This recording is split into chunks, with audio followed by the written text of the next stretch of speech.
Esperábamos en Él y Él nos ha salvado.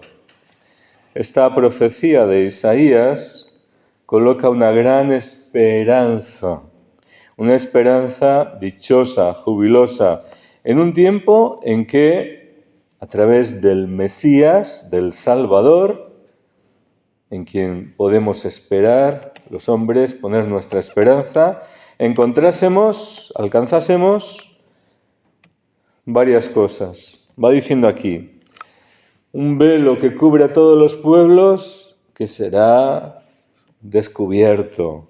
Seremos libres de esa oscuridad, de esas tinieblas que pesan sobre el entendimiento y sobre el corazón de los hombres. Y además, enjugará Dios las lágrimas de todos los rostros, alejará el oprobio de su pueblo. Y se dirá aquel día, aquí está nuestro Dios.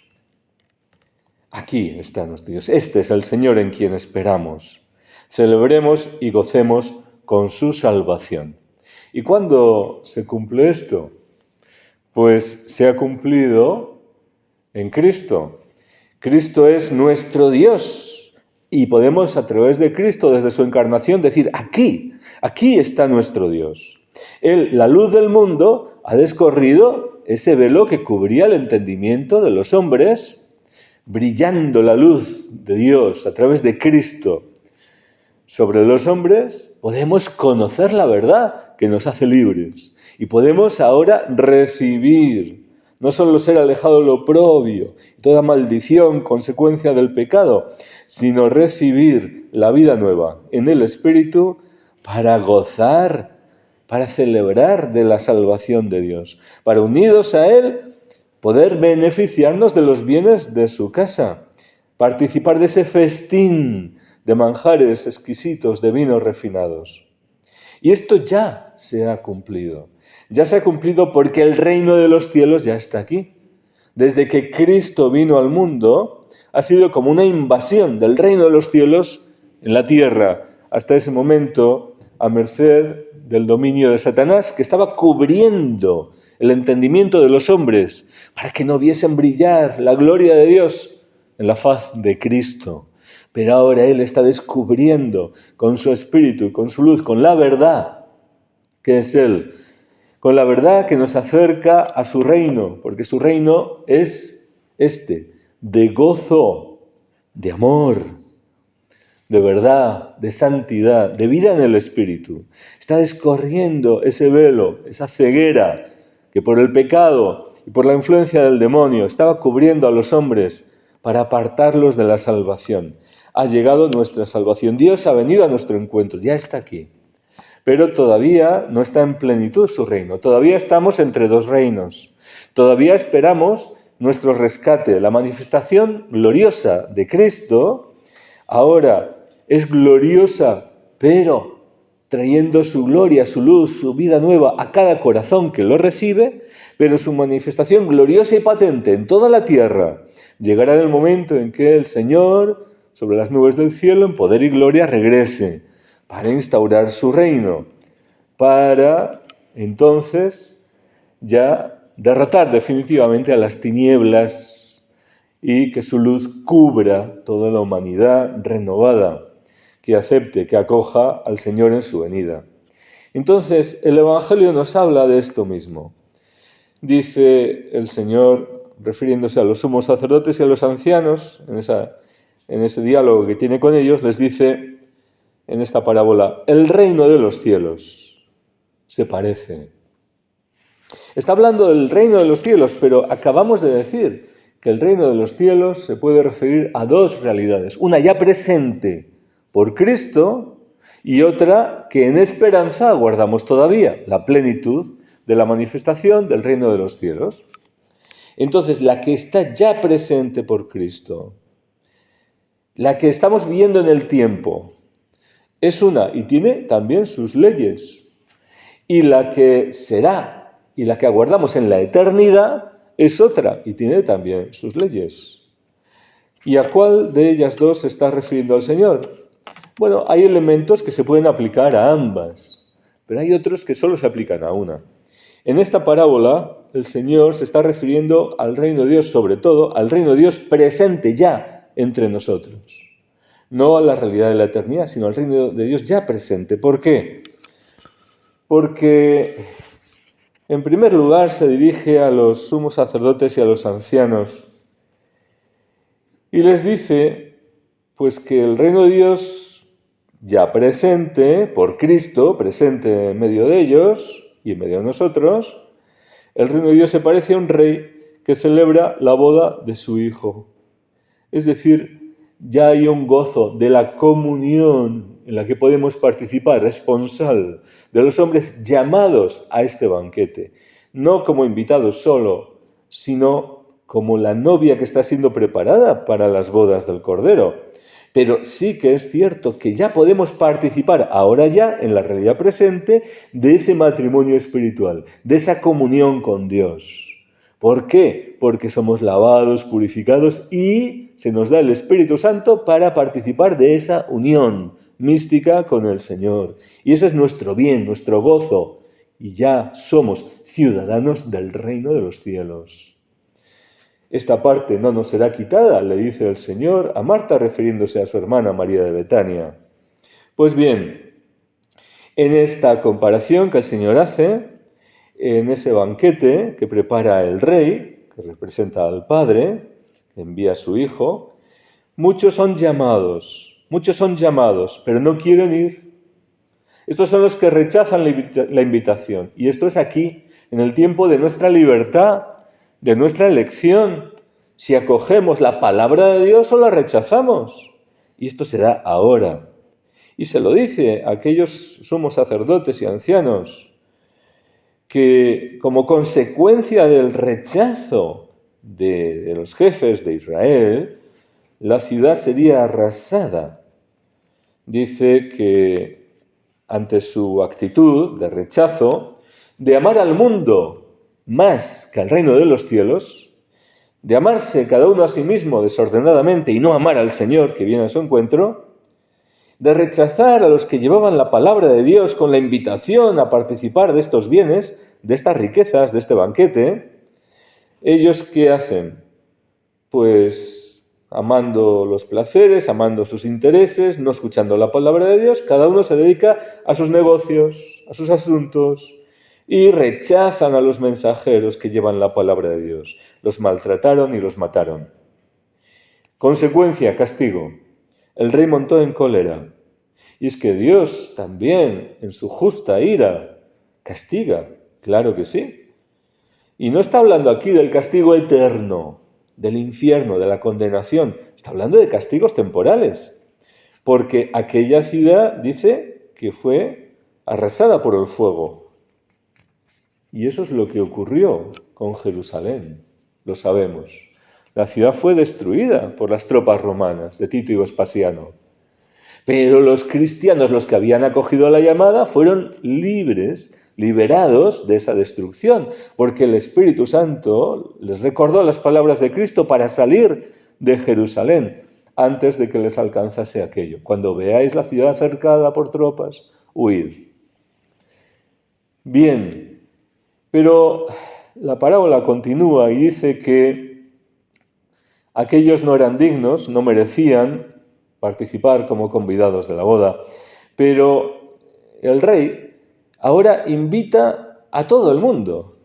¡Qué rey!, ¿verdad? Esto no ocurre en la realidad, porque en las bodas reales o de gente de la nobleza, de la alta sociedad, a nadie se le ocurre salir a los caminos, a cualquiera que encuentre, invitarlo. Venga, ven, que tengo aquí festines preparados, bebidas y comidas de la mejor clase y gratis. Ven, solo te invito a que participes. Sin embargo, y la diferencia es mucho mayor entre Dios y los hombres, ¿verdad? Dios no es de la nobleza ni de la realeza. Dios es soberano absoluto de cielos y tierra y cuenta con nosotros, pequeñas criaturas y además rebeldes, además miserables, pero cuenta con nosotros para darnos esa participación de sus bienes, de su riqueza, de su mismo gozo, hacernos de su compañía, hacernos de su familia, darnos esa participación de su riqueza.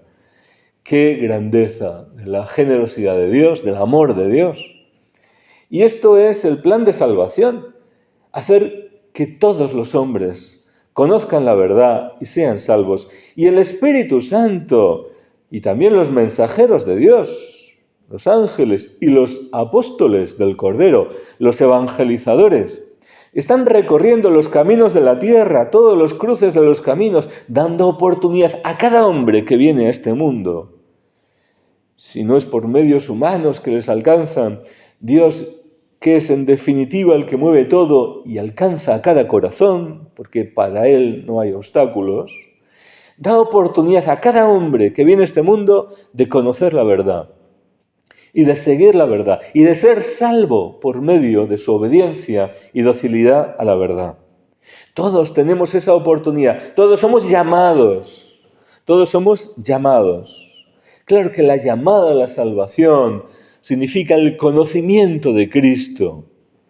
Y qué lamentable que muchos cristianos, teniendo un conocimiento tan excelente, nos quedemos casi tranquilos. Eso no podría ser, mientras el mundo perece. Claro que Dios tiene infinitos caminos, pero también cuenta con nuestra colaboración, nuestra intercesión, nuestro corazón, pero también nuestros pies. El celo por llevar el Evangelio de la paz debería movernos a recorrer esos caminos, esos cruces y atraer a las bodas del Cordero, atraer ese banquete de fiesta a todos los hombres.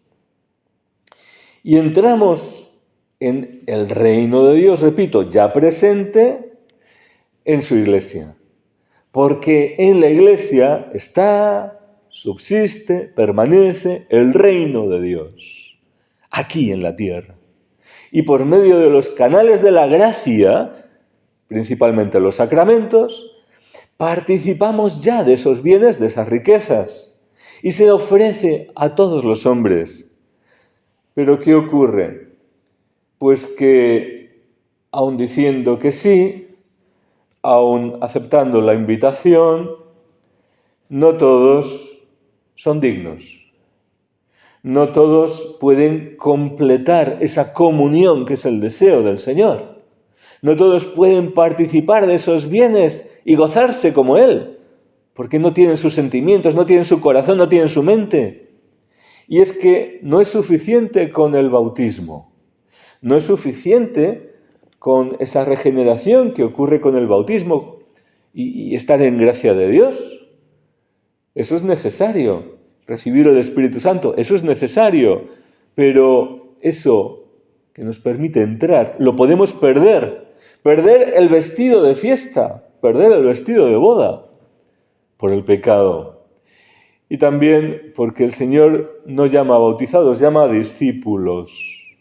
Y su plan es de que le sigamos. Y para seguir a Cristo, que significa acoger su palabra y obedecerla, necesitamos también primero negarnos a nosotros mismos y tomar la cruz cada día. Y parece que, aunque muchos son los llamados, dice el Evangelio, pocos los elegidos. ¿Y qué significa esto? ¿Que Dios dice, tú no me caes bien, no cuento contigo? No, no es eso. Dios, que quiere que todos los hombres se salven, busca llamar a todos, dar oportunidad a todos, pero sigue dejándonos libres. Y podemos volvernos atrás. Podemos desaprovechar esta llamada tan grande. Y aunque el Señor, a cualquiera que viene a Él dice que no lo rechaza, nosotros sí podemos rechazar al Señor. Nosotros sí podemos no ser de sus elegidos, porque no llevamos el traje de fiesta, porque no aprovechamos su salvación, su misericordia, y amamos el mundo, y nos volvemos atrás, y no le seguimos y no le obedecemos, y volvemos a nuestras ideas y a nuestra vida de pecado. En definitiva, al reino de este mundo. Y no podemos participar de dos reinos. No podemos querer entrar en la fiesta en este banquete y disfrutar de los bienes de nuestro Señor si al mismo tiempo tenemos alianza con el enemigo? Amamos el mundo, vivimos en pecado, tenemos una mente no renovada y no estamos dispuestos a obedecer al Señor.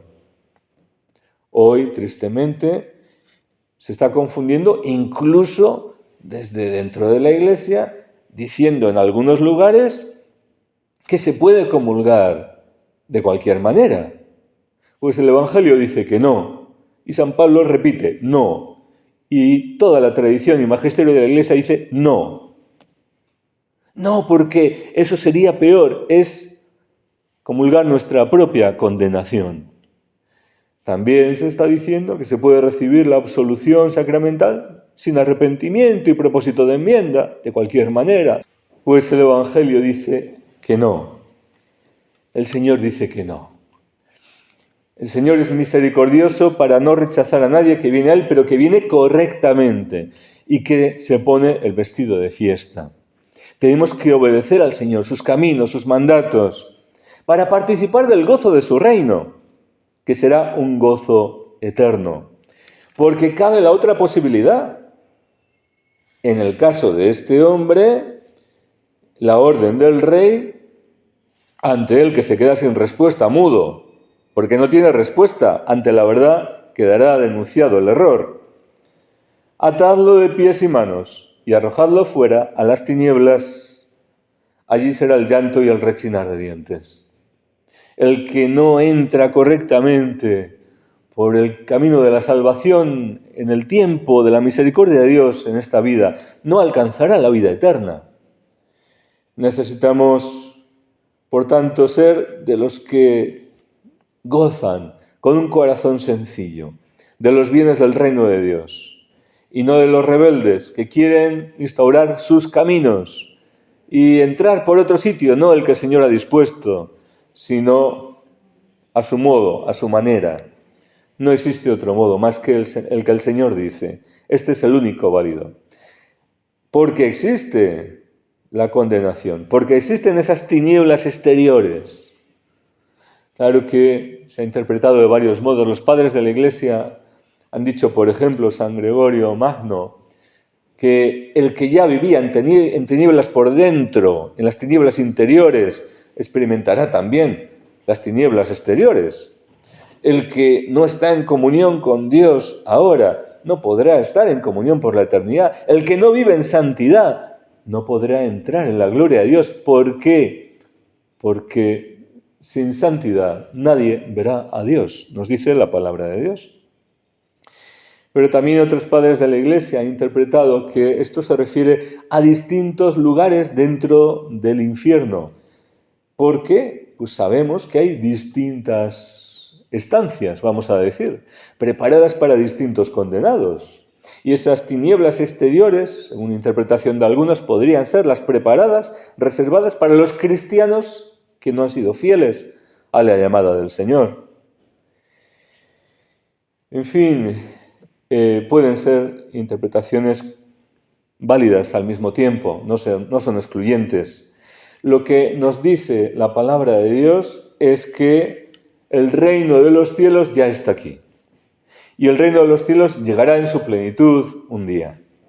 Y que ahora se nos da la oportunidad de participar de estos bienes y por la eternidad de la plenitud de su gloria, de su reino, pero que el Señor nos sigue llamando para que respondamos como Él espera. Así sea.